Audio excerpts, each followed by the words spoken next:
আপকে ধুয়ে পরিষ্কার করে দাও, যেমন ভাবে সাদা কাপড়কে ময়লা থেকে ধুয়ে পরিষ্কার করা হয়। আল্লাহ মাগসিল খাতাইয়া বিল মাই ওয়াসাল জাল বারাক, আমার পাপকে ঠান্ডা পানি দিয়ে, তুষার দিয়ে, বরফ দিয়ে ধুয়ে পরিষ্কার করে দাও। এ হলো সানা। খেয়াল করে পড়তে হবে। আউযুবিল্লাহি মিনাশ শাইতানির রাজিম, মারদুদ বিতাড়িত শয়তান থেকে বাঁচতে চাচ্ছি। বিসমিল্লাহির রহমানির রহিম, পরম দাতা দয়ালু নবী আরম্ভ করলাম। এবার শুরু হয়ে গেল। আলহামদুলিল্লাহি রাব্বিল আলামিন, বিশ্ব জগতের প্রতিপালকের প্রশংসা। আর রহমানির রহিম, তিনি হচ্ছেন পরম দাতা দয়ালু, মালিক ইয়াউমিদ্দিন, তিনি হচ্ছেন বিচার দিনের মালিক।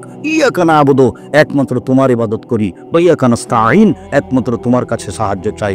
আমার একটা কথা শোনো, প্রশংসা করে তোমাকে বলছি। এক, প্রশংসা তোমার। দুই, পরম দাতা দয়ালু তুমি। তিন, বিচার দিনের মালিক তুমি। চার, তোমারই ইবাদত করি। পাঁচ, তোমার কাছে সাহায্য চাই, পীরের কাছে যায় না, তোমার কাছে সাহায্য চাই। আমার একটা কথা শোনো, ওরা বলছে ফুরফুরা শরীফে আসো, ওরা বলছে ঐক্য জোটে আসো, ওরা বলছে মাঝভান্ডারিতে আসো, ওরা বলে দল সংগঠন করো। আমি কোন পথে যাই? তুমি আমাকে একটা পথ দেখাও, ইহদিনাস সিরাতাল মুস্তাকিম, আমাকে সরল পথ দেখাও, সোজা পথ দেখাও। ওরা তো এই জিনিস চায়, এই পথ দেখায়। ওরা বলছে আমাকে রাজপথ দেখাও, নির্বাচন দেখাও। এক একজন এক এক রকম বলছে। আমি কি করি? আমি কোন পথে যাই? অনেক কথা বলার পরে তোমাকে আমি একটা কথা বলি, আমার একটা কথা শোনো, আমাকে সরল পথ দেখাও। সিরাতাল্লাযিনা আনআমতা আলাইহিম, ওদের পথ দেখাবা যাদের ভালোবেসেছো, ওদের পথ দেখাবা। গায়রিল মাগযুবি আলাইহিম ওয়ালাদ-দাল্লিন, ওদের পথ দেখায় না যারা অভিশপ্ত, ওদের পথ দেখায় না যারা ভ্রান্ত। লম্বা সময় ধরে একটা কথা বললাম, আমিন, আমার কথাটা কবুল কর। বিসমিল্লাহির রহমানির রহিম, পরম দাতা দয়ালু নামে আরম্ভ করলাম। কুল হুয়াল্লাহু আহাদ, হে নবী আপনি বলুন আল্লাহু একক, আল্লাহুস সামাদ, আল্লাহ নিরপেক্ষ মুখাপেক্ষিহীন। লাম ইয়ালিদ, তিনি কাউকে জন্ম দেননি। ওয়ালাম ইউলাদ, তিনি কারো থেকে জন্ম নেননি। ওয়ালাম ইয়াকুল লাহু কুফুয়ান আহাদ, তার সমকক্ষ কেউ নেই। আল্লাহু আকবার। ওই পর্যন্ত আয়াতটা দেব, উঠাতেই হবে, দিয়ে রুকুতে যেতে হবে। রুকুতে যাওয়ার পূর্বে দু একটা কথা, পিঠের লম্বাটা একবার সোজা হয়ে থাকবে, মাথা উঁচুও করা হবে না, নিচুও করা হবে না। আঙ্গুল খুলে খুলে হাঁটুটা চেপে ধরে থাকতে হবে। হাত দুটি রডের মতো সোজা হয়ে থাকবে। কোমর থেকে সামনের ওজন হাতের উপরে থাকবে, কোমর থেকে সামনের ওজন হাতের উপরে থাকবে। পিঠটা লম্বা সোজা হয়ে থাকবে, আঙ্গুলগুলি খোলা খোলা থাকবে, হাঁটু চেপে ধরে থাকতে হবে। সুবহান রাব্বিল আযীম, যতবার ইচ্ছে, 3 বার 5 বার 10 বার, একটা হাদিসও ঠিক নাই, যতবার ইচ্ছা যে যা পারে। সুবহান কুদ্দুসুন রব্বুল মালাইকাতুর রূহ, যে যত পারে। সুবহানাকা আল্লাহুম্মা রাব্বানা ওয়া বিহামদিকা আল্লাহুম্মা ইগফিরলি, তোমার প্রশংসা সহকারে তোমার পবিত্রতা বর্ণনা করছি, আমাকে ক্ষমা করো, যতবার ইচ্ছে। আরো দোয়া, এরপরে সামিআল্লাহু লিমান হামিদা, রব্বানা ওয়া লাকাল হামদ। আবার ওই পর্যন্ত ছেড়ে দিয়ে পরে সোজা দাঁড়িয়ে থাকতে হবে, আর বুকে হাত বাঁধতে হবে। এই চলো, এই থামো, আর বুকে হাত বাঁধতে হবে না, ছেড়ে দিয়ে সোজা থেকে যেতে হবে, স্ব স্থানে যেতে হবে, হাড়ের মাথা। সোজা দাঁড়িয়ে থাকবেন আর বলবেন সামিআল্লাহু লিমান হামিদা, রব্বানা লাকাল হামদ, হামদান কাসীরান তাইয়িবান মুবারাকান। আল্লাহ ওই লোকের প্রশংসা করলো যে তার প্রশংসা করলো, খুব তার প্রশংসা, বরকতময় তার প্রশংসা, মঙ্গলময় তার প্রশংসা। বিরাজ সামাওয়াতে, আকাশ পরিমাণ প্রশংসা, বিলাল আর জমিন পরিমাণ প্রশংসা, বিলামা বাইনাহুমা, আকাশ জমিনের মধ্যে যে ফাঁকা আছে এই পরিমাণ প্রশংসা। মিলামা সে তুমি শাইন বাদো। এরপরে তত প্রশংসা যত তুমি যাও, যত তুমি চাও। এরপরে তোমার তত প্রশংসা যত তুমি চাও। আমি আর কি বলি, তুমি যত চাও তত তোমার প্রশংসা। দাঁড়িয়ে দাঁড়িয়ে বলার পরে এবার সিজদায়, সিজদায় যাওয়ার পূর্বে জরুরি কথা, আগে আমার কথা শুনে নেন, তারপরে আল্লাহ নবী বললেন আমাকে 7 হাড়ের উপরে সিজদা করতে আদেশ করা হয়েছে। আদেশ, নাক কপাল এক, নাক আগে না কপাল আগে এই কথা নয়, দুটাই মাটিতে লেগে থাকবে, এটা হলো কথা। নাক কপাল এক, 2 হাত 3, 2 হাঁটু 5, 2 পায়ের বৃদ্ধাঙ্গুল 7। যেভাবে সিজদা করছেন এভাবে নয়, কপালটা আরো 8-10 আঙ্গুল লাগিয়ে রাখতে হবে, যাতে করে পিঠে লম্বা হাতটা সোজা হয়ে থাকে। কোনো এভাবে উঠে থাকবে, হাতগুলো 2 কানের পাশে থাকবে, কোনো এভাবে উঠে থাকবে। পুরুষ নারী একই ব্যাপার। পেটের নিচ দিয়ে যেন ছাগলের বাচ্চা পার হতে পারে, একাধিক সহিহ হাদিস। কানের পাশে থাকবে, কোনো এভাবে উঠে থাকবে। পায়ের গোড়ালি জমা থাকবে, পায়ের গোড়ালি এইভাবে জমা থাকবে, সহিহ হাদিস। চেষ্টা করে জমা করার চেষ্টা করতে হবে। যারা বলেছে বৃত আঙ্গুল বানানো যাবে না, ওর মিথ্যা কথা এটা। বলবেন সুবহান রাব্বিয়াল আলা যতবার ইচ্ছা, বলেন সুবহুন কুদ্দুসুন রব্বুল মালাইকাতুর যতবার ইচ্ছা, বলেন সুবহানাকাল্লাহুম্মা রাব্বানা ওয়া বিহামদিকা আল্লাহুম্মা ইগফিরলি যতবার ইচ্ছা, বলেন আল্লাহুম্মা ইগফিরলি জামবি কুল্লাহু দিক্কাহু জুল্লাহু ওয়া ওয়াল্লাহু আখিরা ওয়া রিয়াদু সিররা। আল্লাহ তোমার আগের পাপ, পরের পাপ, ছোট পাপ, বড় পাপ, প্রকাশ্য পাপ, অপ্রকাশ্য পাপ, জীবনে যত পাপ করেছি সব তুমি ক্ষমা করে দাও। উল্লেখ্য যে জামার হাত জড়ানো যাবে না, হাত জমা করতে নিষেধ করা হয়েছে। প্যান্ট উপরে জড়াতে হবে প্রয়োজনে, নিচে জড়ানো হারাম, কাবিরা গুনাহ, নিচে জড়ানো যাবে না। মহিলারা সলাতে দাঁড়াবে, চেষ্টা করবে টাকনো ঢেকে রাখা, পায়ের পাতা যেটা উপর সাইড ঢাকতে হবে, এটা জরুরি নয়। নিচের সাইড কাপড়টা যেন পায়জামা যেন টাকনো নিচে থাকে, পায়জামা যেন গোড়ালি পর্যন্ত চলে যায়, গোড়াল নিচে যেন ঝুলে থাকে মহিলাদের জন্য। এই ছেলে, উপস্থিত বৈঠকের দিনই মুসলিম বোন কথা বলছেন নাকি? আপনাকে তো বলছি, চুপ থাকেন, এদিকে খেয়াল করেন। শাড়ি পরে সালাত আদায় করতে পারেন, কোনো সমস্যা নেই। মেক্সি পরেন, সালোয়ার কামিজ পরেন, সমস্যা নেই। এমন পায়জামা পরবেন না যেটা স্কিন গায়ের সাথে লেগে আছে, এমন পায়জামা পরবেন না যার ভিতরে আর একটা মানুষ ঢুকবে। এইসব নোংরামি পোশাক করবেন না, এটা ভদ্রতা নয়, এটা শিক্ষা নয়। শুনুন, মাথার চুল খোপা মাথা রাখা হবে না এই সময়, হয় বেলিগেতে ছেড়ে দিতে হবে, নাহলে এমনিতেই থাকবে। সবকিছু সিজদায় যাচ্ছে, কাপড়, জামা, চুল, ব্যক্তি সবকিছু আল্লাহর সন্তুষ্টির জন্য সিজদায় যাচ্ছে। অতএব চুল বেনি গাঁথা থাকবে, মাহিক খোপা খোলা থাকবে, খোপা বাঁধা থাকবে না,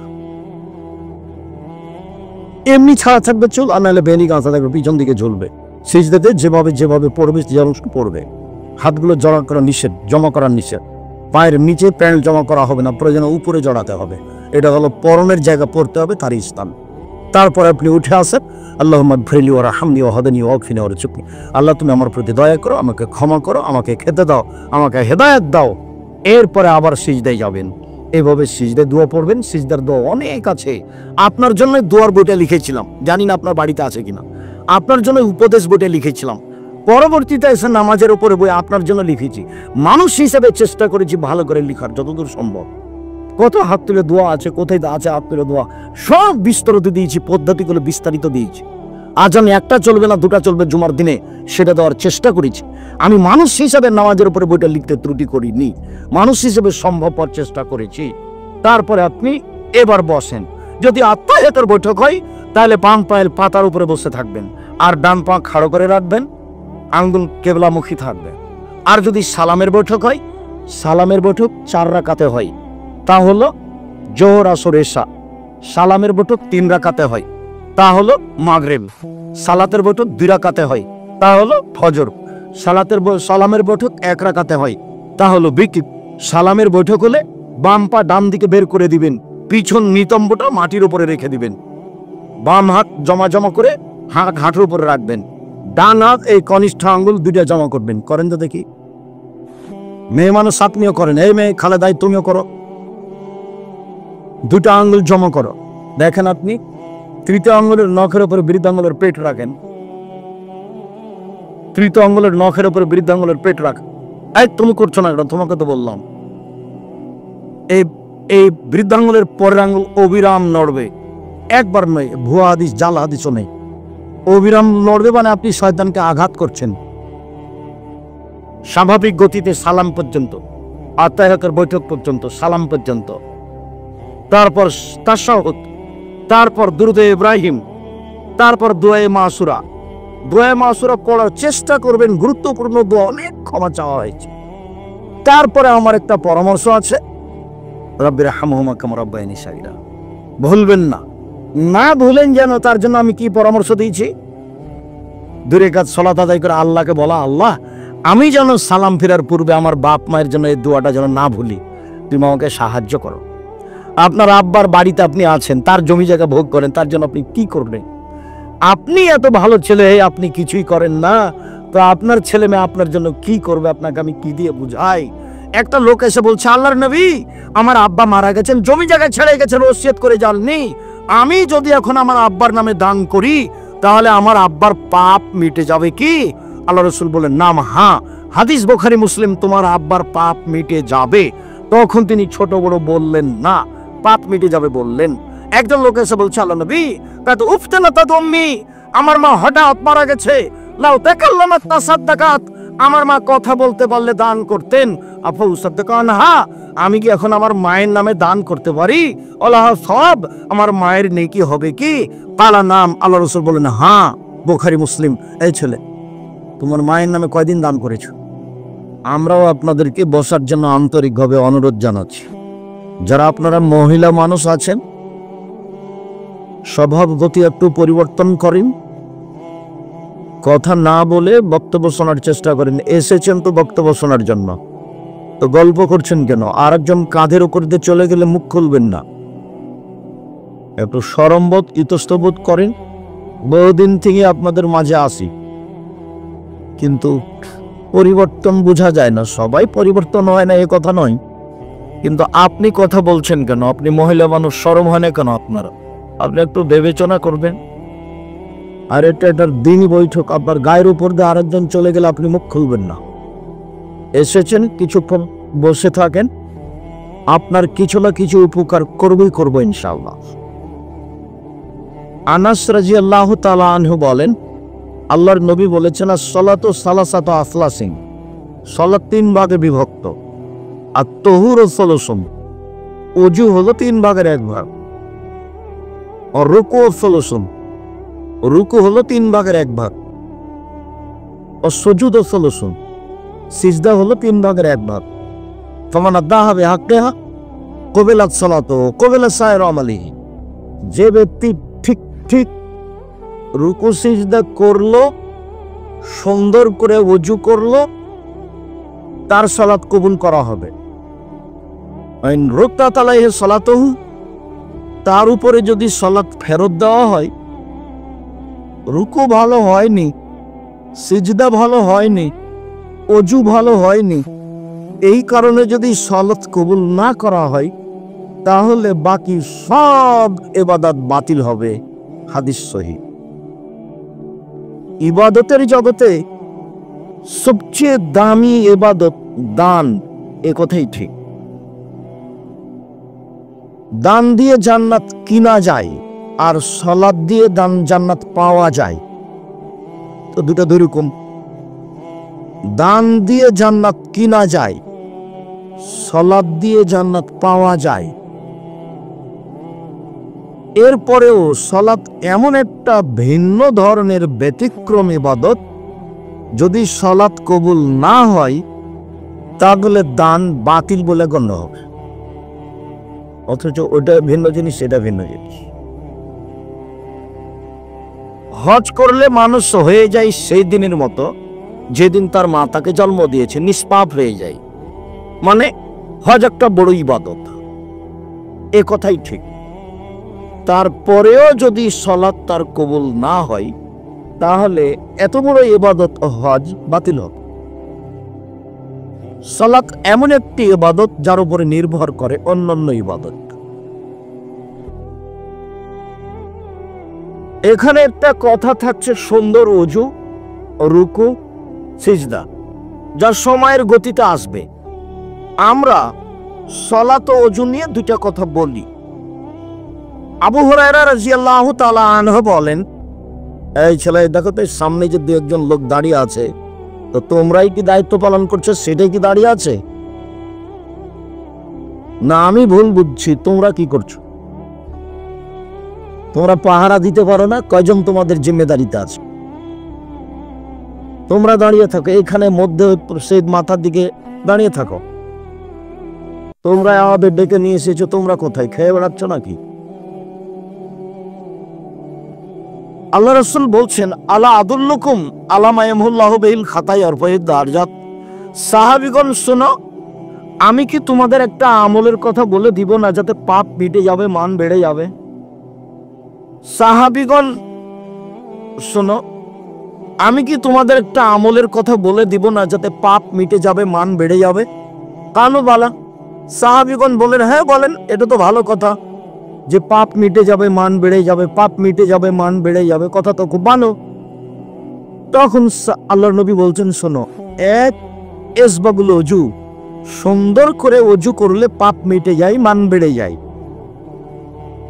2 কাসরাতুল খতা ইলা মাসাজিদ, পায়ে হেঁটে মসজিদে গেলে পদক্ষেপ অনুযায়ী নেকি হয়, পায়ে হেঁটে মসজিদে গেলে পাপ মিটে যায়, মান বেড়ে যায়। 3 ইন্তেজারুস সালাত বাদে সালাত, জোহরের পরে আসর পড়ব, আসরের পরে মাগরিব পড়ব, বা মসজিদে গিয়ে সালাত আদায় করব, মর্মে বসে বসে অপেক্ষা করলে পাপ মিটে যায়, মান বেড়ে যায়। 1 অজু করলে পাপ মিটে যায়, মান বেড়ে যায়। 2 পায়ে হেঁটে মসজিদে গেলে পাপ মিটে যায়, মান বেড়ে যায়। 3 সালাতের পরে সালাতের জন্য অপেক্ষা করলে পাপ মিটে যায়, মান বেড়ে যায়। অজু নিয়ে এখানে একটা বাক্য বলে আমরা সামনের দিকে আবার এরকম একটা হাদিস পড়ি। আবু হুরায়রা রাদিয়াল্লাহু তাআলা আনহু বলেন, আল্লাহর নবী বলেছেন, ওযু ইয়াহদু মাকানা কাবলা, অজু অতীতের সব পাপকে মিটিয়ে দেয়। অজু কিন্তু খুব গুরুত্ব সহকারে করা লাগবে। মিরপুর দাওয়াত সেন্টার আব্দুর রাজ্জাক বিন ইউসুফ জুমার খুতবা দিয়ে আপনি দেখতে চাইলে বিস্তারিত দেওয়া আছে, পবিত্রতা নিয়ে 2-3 মাস যাবত আলোচনা আছে। তো সুন্দর অজু কি তা আমরা বিস্তারিত বলেছি।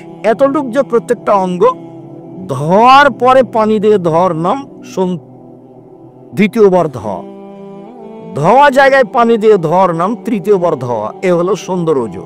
কবজি পর্যন্ত একবার ধুইতে যদি 10 বার পানি লাগে লাগুক, কবজি পর্যন্ত ভিজে গেলে একবার ধোয়া, ধোয়া জায়গায় পানি দিয়ে ধোয়ার নাম দ্বিতীয়বার ধোয়া, ধোয়া জায়গায় পানি দিয়ে ধোয়ার নাম তৃতীয়বার ধোয়া। চলেন, আব্দুল্লাহ ইবনে আব্বাস রাদিয়াল্লাহু তাআলা আনহু বলেন, এক রাসূল সাল্লাল্লাহু আলাইহি সাল্লাম বলেছেন যে আল্লাহ তাআলা বললেন, ইয়া মুহাম্মদ হাল তাদরি ফিমা ইয়াত্তাসামুল মালাউল আলা, মুহাম্মদ আপনি কি বলতে পারেন উপরে কি নিয়ে হইচই হচ্ছে? সাহাবীগণ ফেরেশতাগণ কি বলা বলি করছেন, এটাকে আপনি বলতে পারেন? তখন আমাদের নবী বলছেন, না জি হ্যাঁ আমি বলতে পারি। ফিরকা ফারাক, কি করলে আদমের ছেলে মেয়ের পাপ মিটে যাবে, মান বেড়ে যাবে, এই নিয়ে কথা হচ্ছে উপরে। জি হ্যাঁ আমি বলতে পারি। কি করলে আদমের ছেলে মেয়ের পাপ মিটে যাবে, মান বেড়ে যাবে, এই নিয়ে কথা হচ্ছে। আর একটু কথা, আল্লাহ তাআলা আমাদের নবীকে ডাকতেন মোহাম্মদ বলে। মোহাম্মদ আপনি কি বলতে পারেন উপরে কি নিয়ে হইচই হচ্ছে? এ দেখেন, আল্লাহ আমাদের নবীকে ডাকছেন মোহাম্মদ বলে। জিবরাইল আলাইহিস সালাম আমাদের নবীকে ডাকতেন মোহাম্মদ বলে। মোহাম্মদ আখবিরনি আনিল ইসলাম, আমাকে ইসলাম সম্পর্কে বলেন, জিবরাইল বলছে। আমাদের নবী জিবরাইলকে ডাকতেন মোহাম্মদ বলে। জিবরাইল আমাদের নবীকে ডাকতেন মোহাম্মদ বলে। আল্লাহ আমাদের নবীকে ডাকতেন মোহাম্মদ বলে। আর সাহাবীগণ আমাদের নবীকে ডাকতেন এভাবে, আল্লাহ রাসূল আমি এটা করব, আল্লাহ রাসূল আমাকে একটা আমলের কথা বলে দেন তো। আল্লাহ রাসূল বলেছেন, আল্লাহ রাসূল করেছেন, আল্লাহ রাসূল খেয়েছেন, এইভাবে সাহাবীগণ বলতেন। আর ভারত, বাংলাদেশ, পাকিস্তানের আলেম ওলামা জনগণ বলে হুজুরে পাক সাল্লাল্লাহু আলাইহি সাল্লাম বলেছেন। হুজুরে পাক, হুজুর মানে হলো হাজের, যিনি মরেননি। নবী মুহাম্মদ সাল্লাল্লাহু আলাইহি সাল্লাম মরেননি, যার জন্য ওই নামটা ওরা বাড়িয়ে দিয়েছে যে হুজুরে পাক সাল্লাল্লাহু আলাইহি সাল্লাম। তাহলে আল্লাহ বলতেন মোহাম্মদ, জিবরাইল বলতেন মোহাম্মদ, সাহাবীগণ বলতেন আল্লাহর রাসূল করেছেন, খেয়েছেন, দিয়েছেন।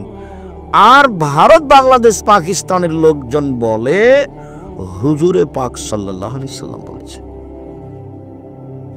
সাহাবীগণ যেটা বলতেন সেটাই বলতে হবে। আল্লাহ নবী বলেছেন, আল্লাহ নবী করেছেন, আল্লাহ নবী খেয়েছেন, এইভাবে বলতে হবে। হুজুরে পাক নয়, ওটা মিথ্যা কথা। আমাদের নবী বললেন, জি হ্যাঁ আমি বলতে পারি। ফেরেশতাগণ বলা বলি করছেন উপরে যে আদমের ছেলেমেয়ের পাপ মিটে যায় কিসে, মান বেড়ে যায় কিসে। এক, ইসবাগুল ওযু, সুন্দর করে ওযু করলে পাপ মিটে যায়, মান বেড়ে যায়। দুই, আল মাসিউল আল আকদামিল জামাতে, পায়ে হেঁটে মসজিদে গেলে পাপ মিটে যায়, মান বেড়ে যায়, পাপ মিটে যায়, মান বেড়ে যায়। তিন, আল মাকসু ফিল মাসাজিদ বাদা সালাত, সালাতের পরে মসজিদে বসে বসে তাসবিহ তাহলিল জিকির আজকার করলে পাপ মিটে যায়, মান বেড়ে যায়। এরপর আল্লাহ নবী বলছে, মান ফালা হাযা আশাবে খায়রিন ও মাতাবে খায়রিন, এমনটা যে করলো তার মরে যাওয়া ভালো, তার বেঁচে থাকা ভালো, তার মরে যাওয়া ভালো, তার বেঁচে থাকা ভালো।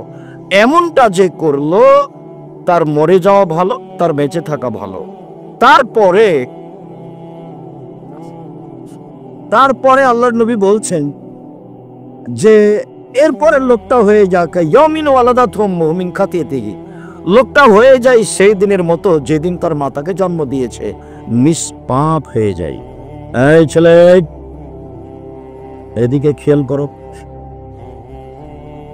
সুন্দর করে ওযু করলে, পায়ে হেঁটে মসজিদে গেলে, সালাতের পরে বসে তাসবিহ করলে এক, পাপ মিটে যায়, মান বেড়ে যায়। দুই, এখন মরে যাওয়া ভালো, বেঁচে থাকা ভালো, দুটাই সমান। মরে যাওয়া ভালো, বেঁচে থাকা ভালো। তিন, লোকটা হয়ে যায় সেই দিনের মতো যেদিন তার মাতাকে জন্ম দিয়েছে, নিষ্পাপ হয়ে যায়। মনে থাকবে না মনে হয়? মানুষের পাপ মিটে যায়, মান বেড়ে যায়। এক। দুই, মরে যাওয়া ভালো, বেঁচে থাকা ভালো। তিন, হয়ে যায় সে দিনের মতো যেদিন তার মাতাকে জন্ম দিয়েছে, নিষ্পাপ হয়ে যায়। এই মেয়ে মানুষ, তুমি গল্প করছো কেন? সরবানে তুমি খেয়াল করো না আমি কি বলছি। বলেন, মহিলা মানুষ আপনি বলেন তো দেখি, কি আপনি বসে আছেন নাকি, ধান্দা করছেন নাকি, কথা বলছেন কেন? এক, পাপ মিটে যায়, মান বেড়ে যায়। দুই, মরে যাওয়া ভালো, বেঁচে থাকা ভালো। তিন, হয়ে যায় সেই দিনের মতো যেদিন তার মাতাকে জন্ম দিয়েছে, নিষ্পাপ হয়ে যায়। এই তিনটে হয়। তিনটে কি কি বলেন তো দেখি। এক, একটা মনে নাই, পাপ মিটে যায়, মান বেড়ে যায়। দুই, মরে যাওয়া ভালো, বেঁচে থাকা ভালো। তিন, সেদিনের মতো যেদিন তার মাতাকে জন্ম দিয়েছে। এবার কাজও তিনটে, হয়ে যায় তিনটে, তো কাজও তিনটে। এক, সুন্দর ওযু। দুই, পায়ে হেঁটে মসজিদ। তিন, সালাতের পরে বসে তাসবিহ তাহলিল করা। একটা সালামের পরে লাফ দিয়ে উঠেছে, কি যে ওকে ফোড়ে সালাম দিয়ে লাফ দিয়ে উঠেছে, গেছে পরে, আসবে আগে। মানে ইবাদতের সাথে তার ভালোবাসা নেই, কার চাপে গেছে। মহিলা পুরুষ সব একে ঠক ঠক করে সিজদে দিল, কি যে বললো না বললো শেষ। পরিবর্তন হতে হবে, আপনার পরিবর্তনের জন্য এসেছে। অযথা মারামারি করে, মানুষের সাথে অন্যায় অবিচার করে, মানুষের প্রতি জুলুম নির্যাতন করে, মানুষকে অপমান করে দুদিন বেঁচে থাকার চেষ্টা করিয়েন না। সদাচরণের কথা আপনাকে আমি অনেক বলেছি। সদাচরণ এমন একটা ইবাদত যে ও নেকির পাল্লায় সবচেয়ে ভারী নেকি হলো সদাচরণের নেকি, ভালো আচরণের। আচরণটা একটু ভালো করেন, মুখখানা একটু ভালো করেন, বউকে গালি দিবেন না, মানুষজনকে গালি দিবেন না, ক্ষমতা দেখাবেন না, দাপট দেখাবেন না। মাটির মানুষ, বাস এসেছি চলে যাব। কারো ক্ষতি করবেন না, কারো ব্যাপারে মামলা করবেন না, প্রতিশোধ নেবেন না, প্রতিশোধের পাতা ছেড়ে দেবেন। এভাবে প্রতিশোধ নেই, প্রতিশোধ নেই, প্রতিবাদ নেই, প্রতিশোধ নেই, মামলা নেই। কই আমার বিরুদ্ধে কেউ যদি বলতে বলতে যখন থেমে যায় গালি দিতে দিতে, তখন আমি আবার রিং দিয়ে বলি, ভাইয়া না, আপনার মনে হয় মোবাইলে টাকা শেষ হয়ে গেছে। আরো কিছু যদি গালি থাকে তো এই যে বলে নেন এখন। আর তো নেটে যেভাবে চায় একবারে ধুয়ে ছেড়ে দেয়, ওর আমি নামই নেই। ওকে গালি দেওয়া, পেশাব করে দেওয়া তো বহু দূরের কথা, ওটা তো প্রশ্নই আসে না। 90 সাল থেকে মাঠে আছে, 90 সাল থেকে এখন পর্যন্ত মানুষের বিরুদ্ধে কথা বলার প্রয়োজন হয়নি। যত একটু বারবার বলতেছে।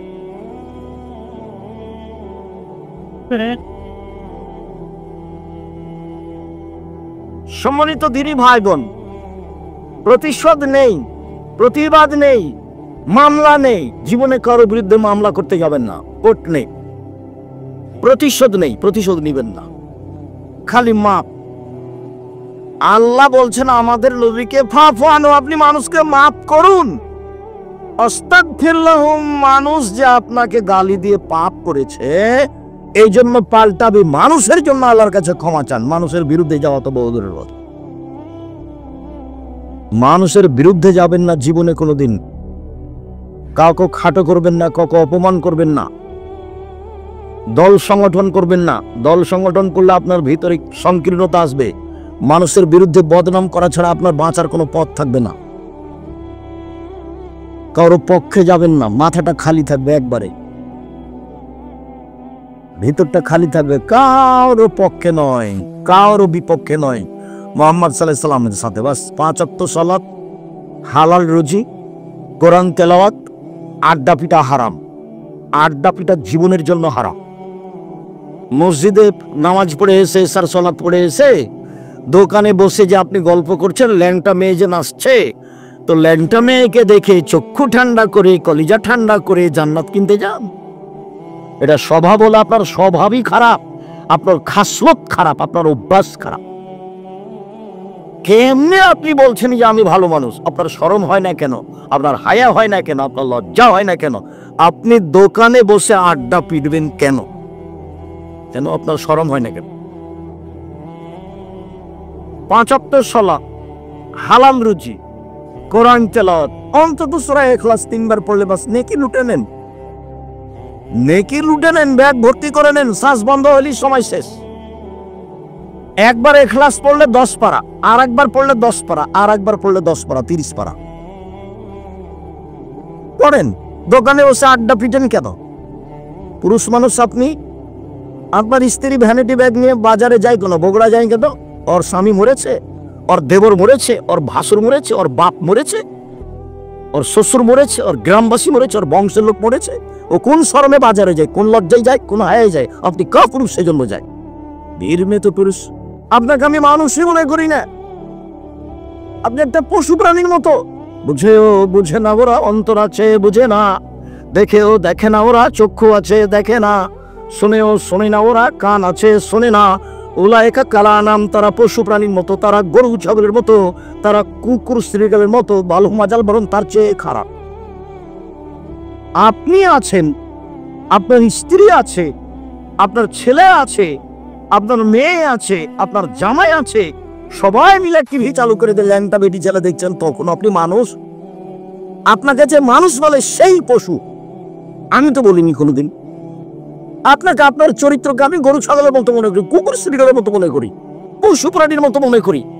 আর আপনার বিদ্যাকে আমি কবল দিতে এসেছি 30 বছর থেকে বলছি, 34 বছর থেকে বলছি।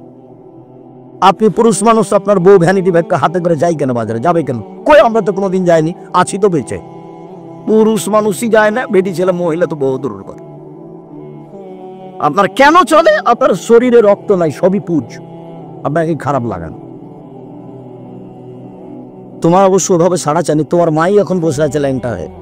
তোমারই একটু শরম হওয়া দরকার, তোমার একটু লজ্জা হওয়া দরকার। আর তোমার বাপকে তুমি চাচা বলবে, আজ থেকে বাপ বলিও না, তোমার বাপের কারণে এটা হয়েছে। এই কথা আমি বহুদিন বলেছি, তোমার মায়ের কারণে এটা হয়েছে। বহুদিন বলেছি যে মা হলে 4টে জিনিস লাগে। মা হলে কয়টা জিনিস লাগে? 4টে। এক, লে তু আল্লে মাহুন্না, ও তার ছেলে মেয়েকে বিদ্যা শিখিয়ে দিবে। তার মানে